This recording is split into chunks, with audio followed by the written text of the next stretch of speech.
სამართალდამცავებმა ლალი მოროშკინა დააკავეს მიზეზი გაზეთ პრაიმ ტაიმის რედაქტორ თაკო ფხაკაძესთან დაკავშირებული ინციდენტი გახდა. გავრცელებული ინფორმაციით მოროშკინა პოლიციის მთავარ სამმართველოში გადაიყვანეს. ლალი მოროშკინამ ტელეკომპანია კავკასიის პირდაპირ ეთერში დავით აქუბარდიას გადაცემაში განაცხადა, რომ ტელეკომპანია იმედში ნანუკა ჟორჟოლიანის საახალწლო გადაცემის ჩაწერის დროს პრაიმ ტაიმის რედაქტორ თამარ ფხაკაძესთან კონფლიქტი მოუვიდა, რის შემდეგაც მოროშკინამ თაკო ფხაკაძეს სცემა. მაპატიოს საზოგადოებამ ეხლავე მიმართავ სამართალდამცავ ორგანოებს მე ვცემე თაკო ფხაკაძე. ალბათ ცოტა მძიმედ მოხდო. რა ქნება სხვა გამოსავალი არ მქონდა, რა ვიქნე პოლემიკაში შევსულიყავი?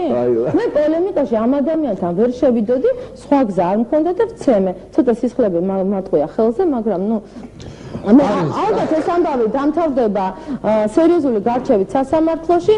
მე მივმართავ ჩვენ მსმენელს და ჩვენ მაყურებელს, მე ზუსტად ვიცი, რომ თუ შენი თავმოყვარეობა აღარ გაქვს, შენ ყველაფრის ღირსი ხარ. მე მირჩენია ღირსეულად ციხეში ვიჯდე, ვიდრე აი ესეთ უღირს გადაცემებში, თოქ-შოუებში და უღირს ადამიანებთან